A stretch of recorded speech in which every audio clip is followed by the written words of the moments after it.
All right, Coach, you start the season a loss against a very tough Concordia nationally ranked team, but you guys come back and get a win. And it seems like kind of traditionally about these HD teams, great defense, low scoring, but you get that victory and a split to open the season. Yeah, the split was really important. You know, we knew going into the weekend that there was no way we were going to come out 0-2. We were at least going to get the split, and we knew we were going to be able to have a chance against Concordia. And to be fair, you know, we played really well. We opened the game really poorly, gave up a goal right away, 57 seconds in. But what was impressive, and I think what we learned about the group, is how well we recovered. We spent the rest of the game possessing, attacking, and really getting at them. So, you know, we have probably 6 opportunities that were quality that we probably need to finish going forward, and that we did finish, obviously, in the Dominican game with a similar deal. But as far as the way we defended and the way we played, it was very good. What did you guys do on defense? Yeah, obviously the first game you gave up 2 goals, but the second game for the shutout, what did you guys do? What was clicking? We pressed both games really well, right? So I think that was a big part of it. I think the second part of it, especially in the second game, was that we possessed the ball really well. We had the ball the majority of the game. We dictated play a lot, and when we lost it, we did a really good job of recovering the ball. And that was something that we talked about coming out of the Concordia game, where we were okay, but we didn't do a good enough job in the midfield of recovering balls that we lost. And so the counter press was really important. Getting numbers around the ball was important going to Dominican, and especially because we'd watched them play Sonoma. We watched them draw against Sonoma in what was a fantastic game, and they sat in a lot and countered, and we knew that if we gave them the ball with the way we were going to attack and the numbers we were going to send forward, we were going to be in trouble going the other way. So we really talked about that, watched it on film, and prepared for that, and the girls did a really good job. You feel like if you guys can score 1-2 goals, that your defense can do the rest of the season? I think 3, 4, and 5 are very nice. Yeah, we'll take as many as they want to give us, right? But you know, the reality is that, as I've said before, goalkeeping, you know, all 4 goalkeepers are fantastic. You know, Nora really stepped up and has proven herself to be the number 1 right now, and that's great. So we have good confidence in the goalkeeping. And then you look at the back line, and there's just really good experience in there. You know, you have Maddie Barnett, you have Jensen Smith, 2 players that have played nearly every single second of their college careers, barring a couple nicks and bumps throughout their career where maybe they missed a couple minutes, but they've played every minute of their college career for the better part. And then you look at a player like Lindsay Stoner at right back, who we took from the midfield late last year in the fall, moved her into the back to kind of give us some stability there, and what she's able to bring. And then you look at a player like Tana Airy, the other center back playing next to Jensen, young freshman, but isn't playing like a freshman, is absolutely playing like somebody who's been there before, and she loves the big moments, she loves the big games, and she's done very well for us. So, you know, as much as, tactically we can move things around and all that stuff, but if we don't have the right players, none of it matters. And I think we're really, really fortunate right now to have a good back line and good depth, because we have other players that are really working hard to get into that group, to travel, working hard to get into that group, fighting for starting positions, and they're very good. So where we have depth at goalkeeping, we have depth in the back.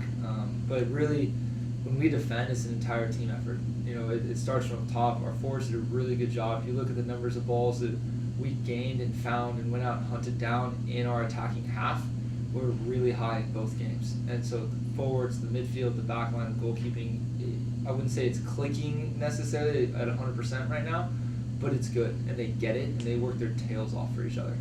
Nice. So back on the road this week, conference play beginning Wednesday. Is it this week or next week? This week. Or this week. It's quick turnaround. So Sonoma. You're able to see Sonoma down there, and if so, what did you see from them? Yeah, you know, obviously we're not looking beyond Western State and Colorado Mesa, 2 really good teams this weekend. We get the great benefit of going to Colorado, going to Grand Junction. It's going to be a really fun group of the trip, you know, to get out there and more experience on the road, get the team closer together. And then, it's a quick turnaround. We'll get home around midnight on Sunday, and we'll turn around and leave on Tuesday afternoon and play Wednesday against Sonoma. But Sonoma's Sonoma.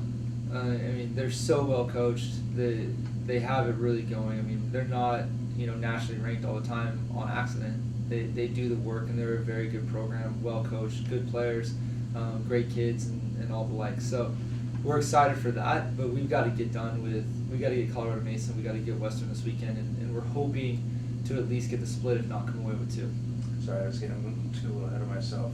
If you could talk about Western State, and then also playing in Colorado? Yeah, getting to Colorado is going to be a lot of fun. We're going to fly out there. We're going to get there. A long drive from Denver, almost 4 hours from Denver to Grand Junction. But again, the way this group is put together and the way this group works when we travel, every minute we spend on the road, it seems like they get closer and closer, and it's really fun. And it's just as much fun to see the support from the girls that don't get to travel and the attitudes that they have around it. And that, yeah, it is a bummer that they don't make the travel group and they work their tails off, and it hurts. But when you get texts from them saying, "Hey, yeah, we're watching the game. Oh man, we saw this goal. Oh, look at this," and you see it on their Instagram and their social media, how close this group is makes traveling and doing things really, really fun. And then about Western, what have you seen from them so far? Haven't seen film. Got a couple reports.